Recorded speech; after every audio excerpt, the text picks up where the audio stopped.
do capítulo Não Separar o que Deus juntou. O divórcio. O divórcio é uma lei humana, cuja finalidade é separar legalmente o que já estava separado de facto. Não é contrário à lei de Deus, pois só reforma o que os homens fizeram e só tem aplicação nos casos em que a lei divina não foi considerada. Se fosse contrário a essa lei, a própria Igreja seria forçada a considerar como prevaricadores aqueles dos seus chefes que, por sua própria autoridade e em nome da religião, impuseram o divórcio em várias circunstâncias. Dupla prevaricação, aliás, porque praticada com vistas unicamente aos interesses materiais e não para atender à lei do amor.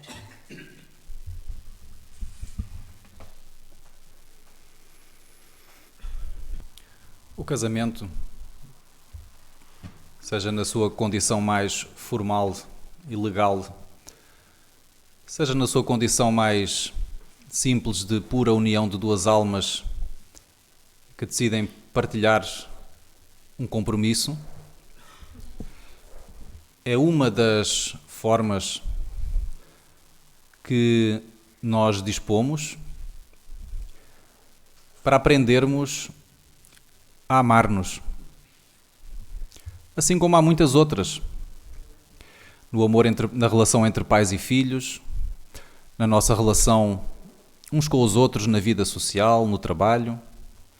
Todas as relações têm um propósito e todas encerram lições, oportunidades de aprendizagem.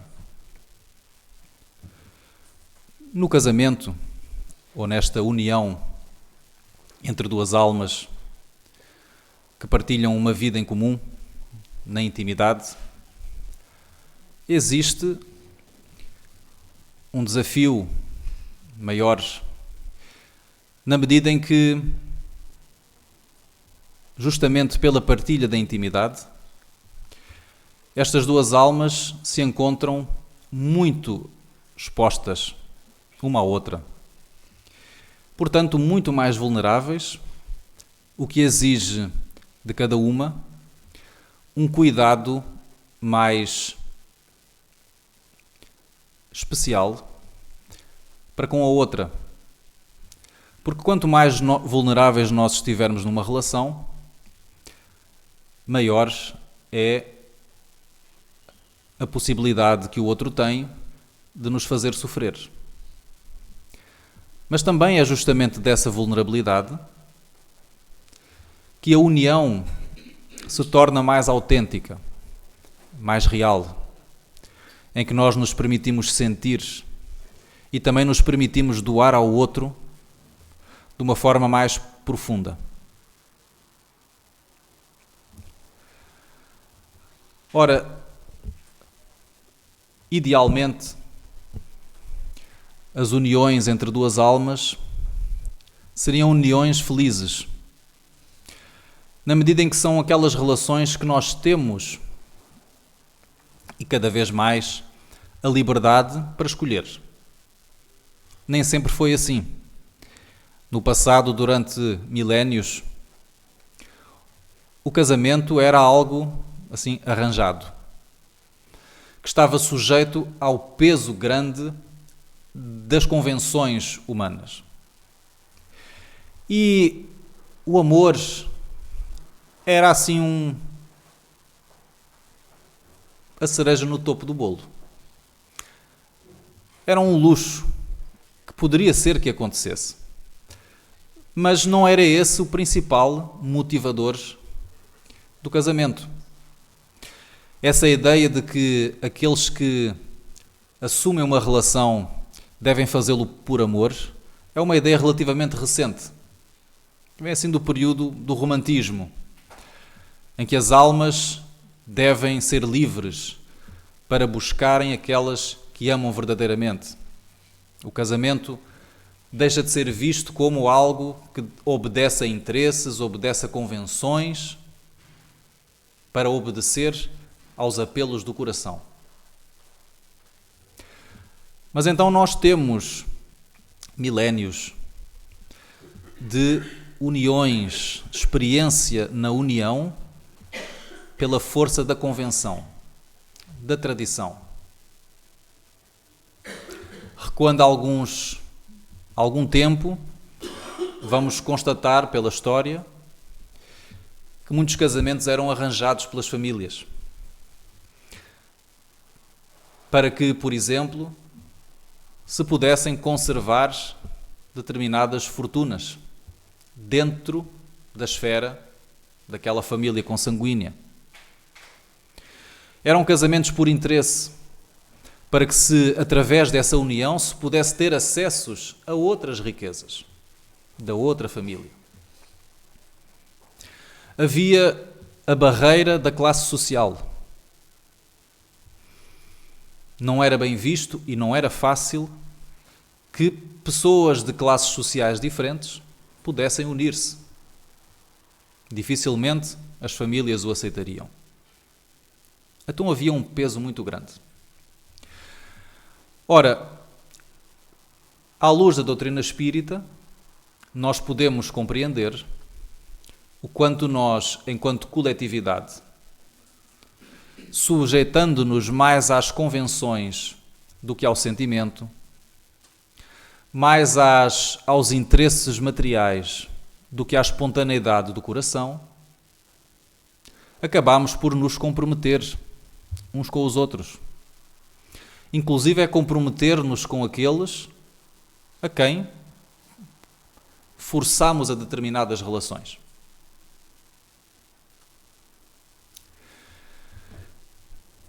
E por isso, à luz da doutrina espírita, nós vemos o quanto hoje muitos casamentos, muitas uniões, ainda têm um peso, vamos dizer assim, kármico. Ou seja, aquelas almas acabam por se unir, muitas vezes fruto de uma atração mais superficial, outras vezes fruto de outras circunstâncias, porque existe entre elas um compromisso do passado, uma dívida. Alguém deve alguma coisa ao outro. Houve algum prejuízo, alguma conflitualidade que acabou por uni-las.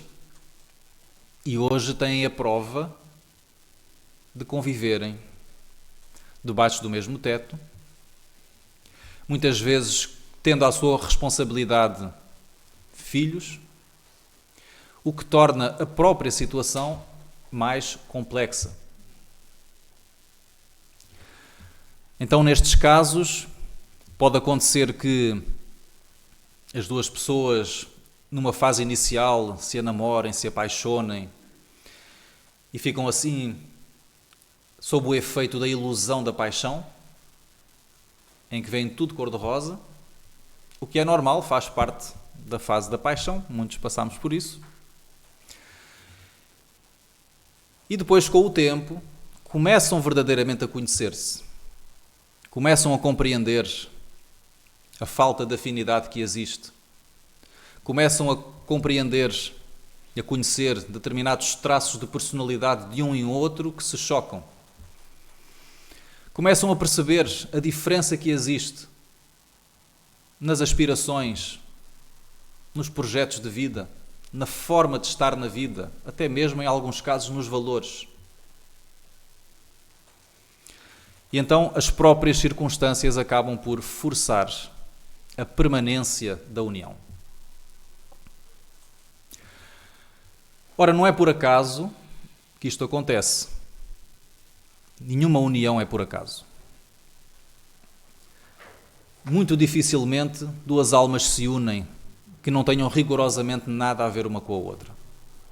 Normalmente existe um histórico. Existe algo do passado que se faz presente.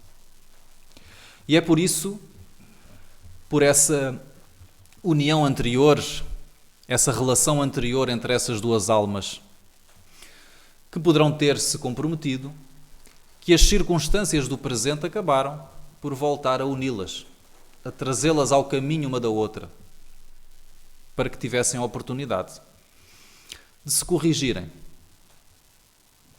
de se respeitarem, de aprenderem a conviver.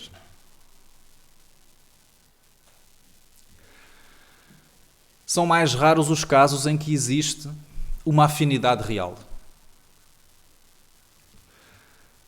em que não existe esse peso da dívida do passado, em que as almas se unem livremente, espontaneamente,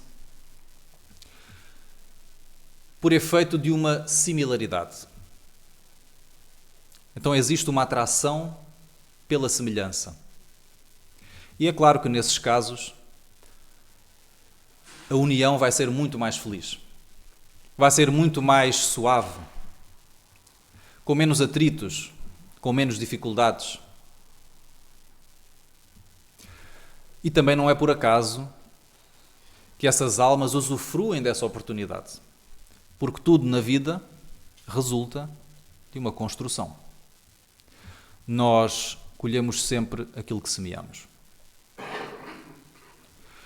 E mesmo a afinidade entre duas almas, também, em muitos casos, ou na maioria dos casos, resulta do passado, de determinadas vivências que tiveram. Coisas que viveram juntos, que eventualmente acabaram por uni-los, dificuldades através das quais cresceram juntos e, portanto, quando se reencontram, há como que um sentimento imediato de reconhecimento da outra pessoa. Então a relação flui, a interação flui, há uma alegria espontânea. Não existe nenhum esforço para conquistar, para seduzir, tudo é fácil. Isto é algo que vem do passado. São duas almas que se reencontram. Ora, todos estes tipos de relações, estas variações, existem para que nós tenhamos a oportunidade de crescermos na nossa forma de nos amarmos, de consolidar determinadas conquistas e de realizar outras que ainda não fizemos. Mas a lei divina sempre respeitou e sempre respeitará o nosso livre-arbítrio. E por isso, ninguém é forçado a permanecer em determinadas situações. Nós temos sempre, ou quase sempre, a liberdade de sair dos compromissos que assumimos.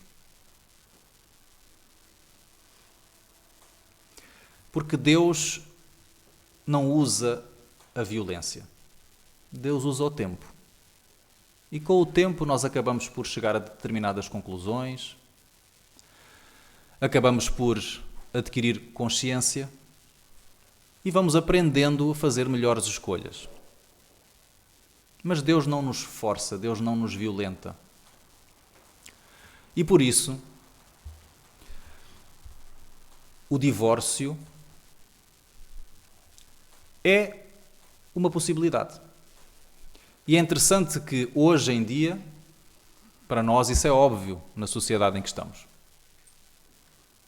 Mas isso foi uma conquista que ao tempo de Kardec não existia. Estava a começar a discutir-se.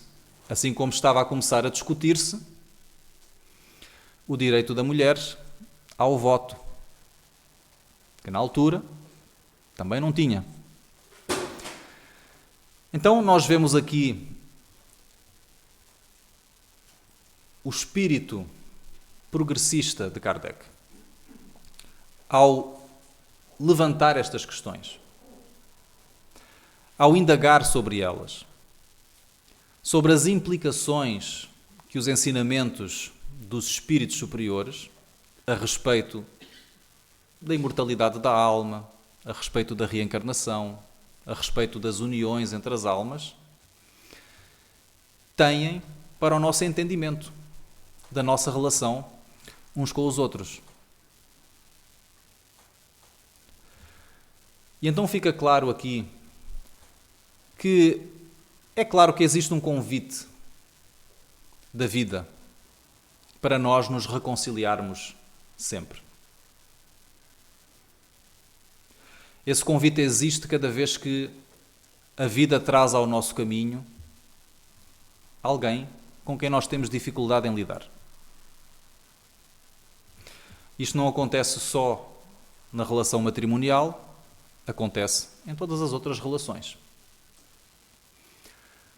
Pode acontecer na relação entre pais e filhos, pode acontecer na relação entre irmãos, pode acontecer na relação entre colegas de trabalho, na relação com o chefe ou com um determinado subordinado, na relação com o vizinho. Pode acontecer em qualquer relação. Em determinadas relações é mais fácil sair, noutras é mais difícil. E não é por acaso também que em algumas é mais difícil de sair. O facto de ser difícil de desatar o laço fala da importância, da necessidade de nós nos reconciliarmos e de aprendermos a estar naquela relação. E é por isso que em muitas situações determinados adversários ou inimigos do passado reencarnam na mesma família. Pais, filhos, irmãos, para que pela força dos laços da consanguinidade e também pela força das convenções a respeito desses mesmos laços, eles tenham que conviver. É claro que todos nós temos a liberdade de nos afastarmos da família, de nos desligarmos. Nós temos essa liberdade. E muitos fazem-no. Deixam de se falar. Passam a viver como se não tivessem aqueles familiares consigo. E fica à consciência de cada um o que é que decide fazer. Sendo que todas as escolhas têm consequências. E nós poderemos estar a perder uma oportunidade de nos reconciliarmos. Porque a verdade é que nós teremos sempre, mais tarde ou mais cedo, que nos reconciliarmos com as pessoas que estão no nosso caminho. Com aquelas que a vida traz ao nosso caminho. Isto não significa que essa relação se tornará numa relação de melhores amigos. Porque nem tudo depende de nós, muito depende também do outro.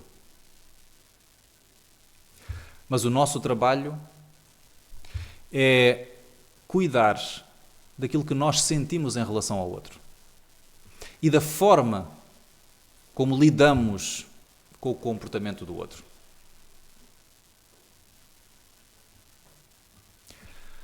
E aqui para nós, que somos espíritas e que já aceitamos Jesus como o modelo e o guia, sabemos que a pauta que nós devemos seguir é a pauta do amor, do perdão, da tolerância, do respeito. Que dependendo de quem é a outra pessoa e de como é que ela se conduz, pode não ser suficiente para criar uma relação extremamente agradável. Pode não ser. Porque em muitos casos existe uma pessoa que se esforça, que procura ser gentil, que é cuidadosa, mas da outra parte obtém irritabilidade, insatisfação permanente, muitas vezes agressividade. Então não há gentileza que seja suficiente para tirar a outra pessoa do registro em que ela se encontra.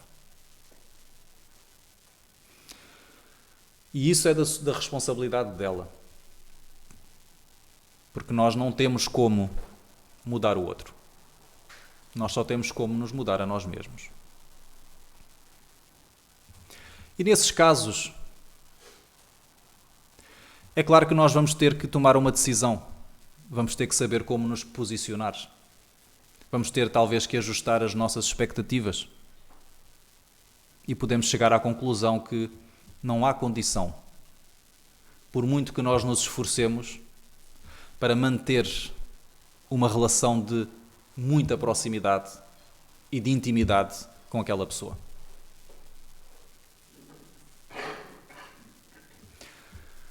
E aqui cada um tem que conhecer os seus limites,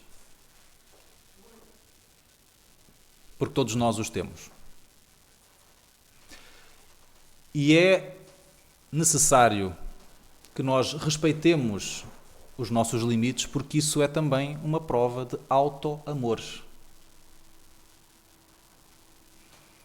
Porque nós também precisamos aprender a amar a nós mesmos. Então, Deus não exige que nós fiquemos numa situação que nos torna profundamente infelizes. Principalmente quando nós já fizemos tudo ao nosso alcance para mudá-la. Deus não nos exige isso. E dá-nos a liberdade para escolher como é que nós queremos posicionar-nos. Ora, há almas que já alcançaram um determinado nível de amor, de capacidade de doação, que conseguem permanecer em determinadas relações, onde recebem muito pouco, sem que isso as perturbe, sem que isso as desequilibre. Outros não estamos aí. E muitos permanecem em relações que não os nutrem, que inclusive, de certa forma, os violentam de forma psicológica, alguns até física, com uma ideia de que estão a fazer um grande bem, quando no fundo não se sentem capazes de permanecer naquela situação. Sentem-se desequilibrados, sentem-se permanentemente vítimas da situação.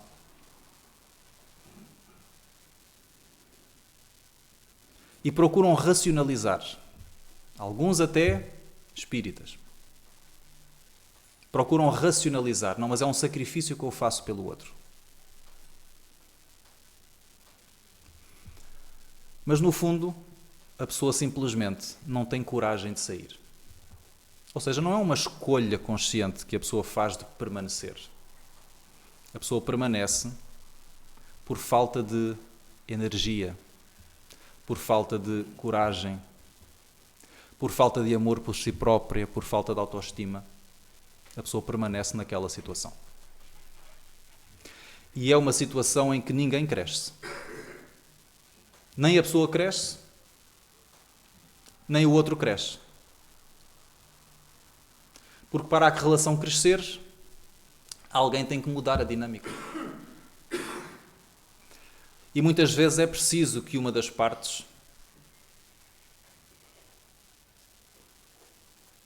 assuma uma posição mais enérgica.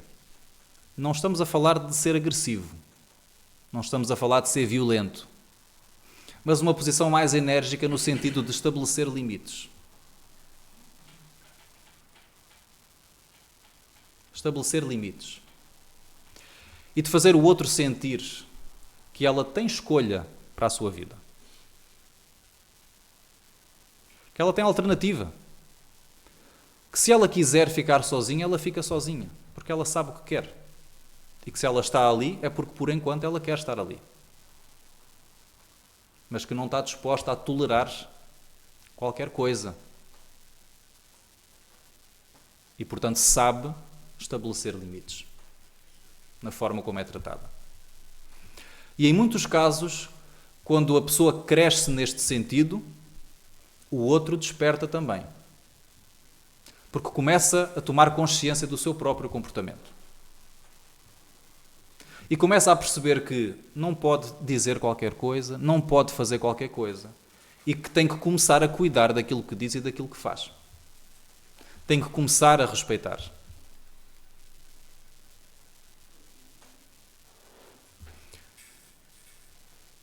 E quando isto acontece, ambos crescem. Ambos crescem. E isto é o mais importante. Pode ser que, em alguns casos, a relação até se reabilite.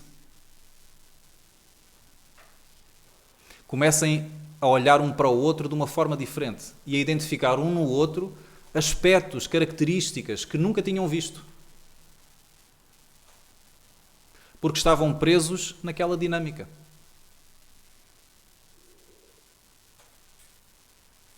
Estavam ali em circuito fechado, numa dinâmica de relação.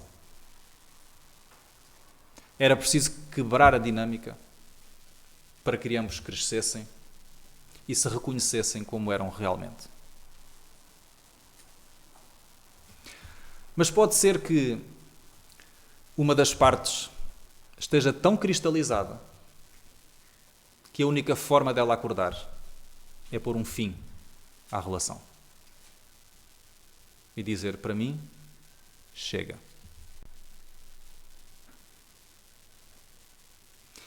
E é aí que a possibilidade do divórcio representa, neste sentido, uma bênção. Porque estas duas almas já estavam separadas pelo coração. A união real é a união do espírito.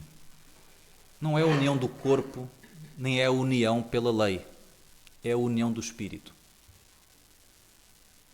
E, portanto, o que Deus quer é que nós aprendamos a criar laços de afinidade real.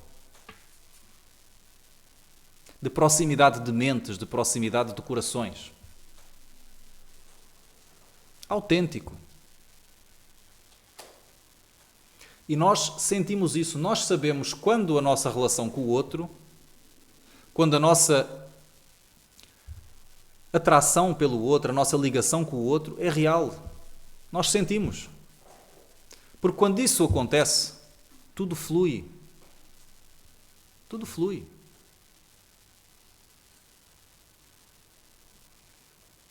Tudo é espontâneo. É fácil.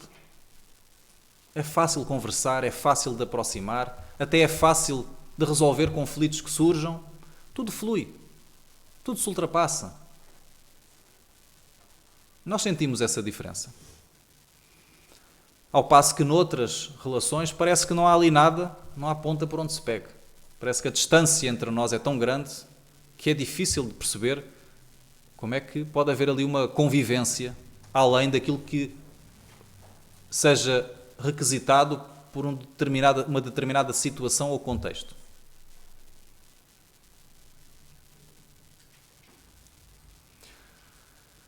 Então o casamento tem esse objetivo, que as almas aprendam a unir-se. Mas se apesar dos esforços essa união não acontece, então não está a cumprir o seu propósito. E então mais vale que se desate o nó.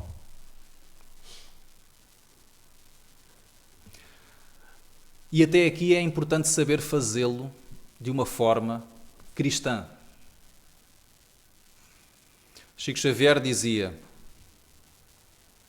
se pode desatar, não corte. Porque o corte é algo violento. Desatar, nós respeitamos os fios, não quebramos nada.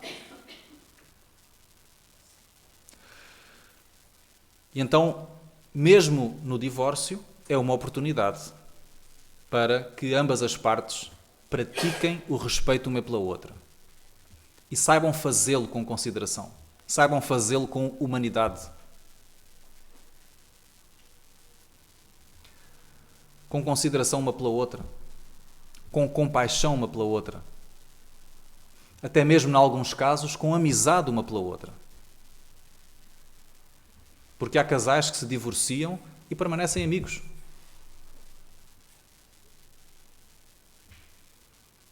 permanecem numa boa relação. O que, quando existe filhos, é ótimo, porque facilita tanto.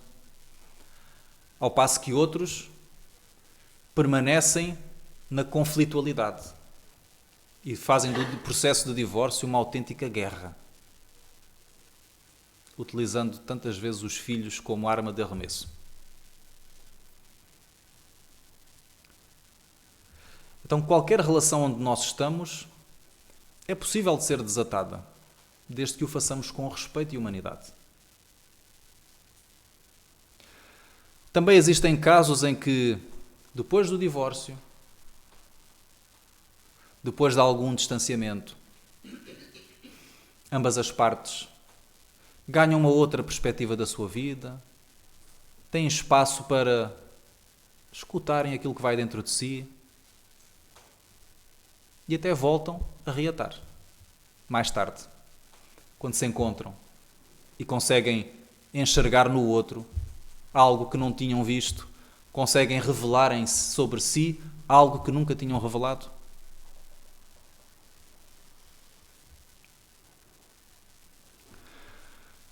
Então nós vemos como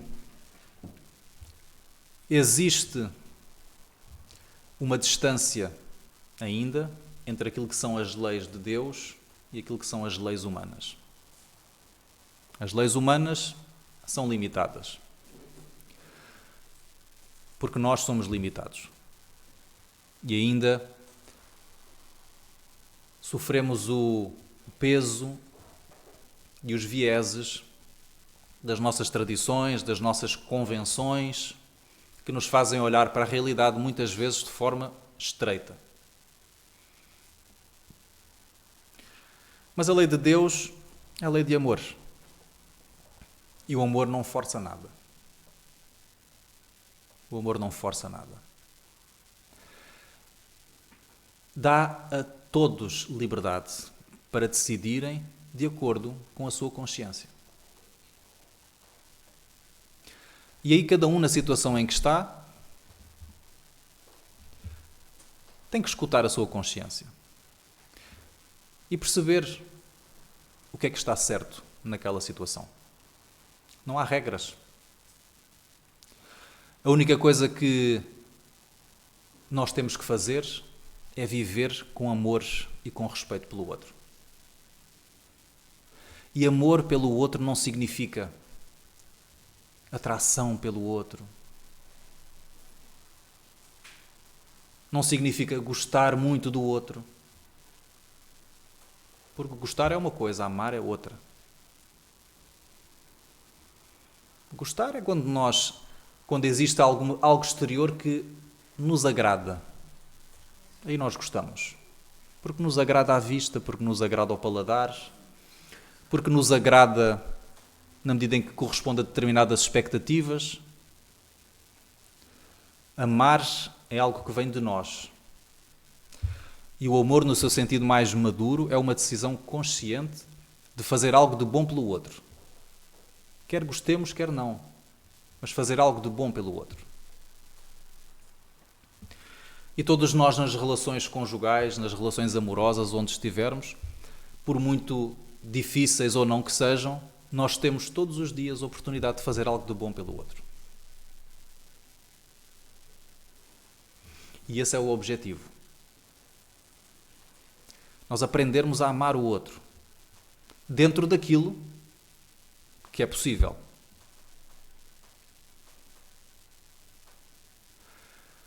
E desde que nós sejamos capazes de amar o outro dentro das nossas melhores possibilidades, nós podemos fazer o que quisermos. Como disse Santo Agostinho, ame e faça o que quiser. Porque tudo o que nós quisermos fazer, se o fizermos com amor, nós podemos fazê-lo. Se o fizermos por amor, nós podemos fazê-lo. Então, se por amor a nós mesmos nós decidirmos sair de uma relação, façamo-lo, mas façamo-lo com amor pelo outro também, com respeito, com consideração. Mas se por amor a nós mesmos nós decidirmos permanecer numa relação difícil, façamo-lo também. Porque cada um é que sabe o que é que o move. Muitas vezes estamos de fora e questionamos, mas porquê é que o outro permanece naquela situação? O outro pode ter as suas razões para permanecer naquela situação. Cada um sabe o que o move. Então, façamos o que fizermos, façamo-lo com amor e por amor.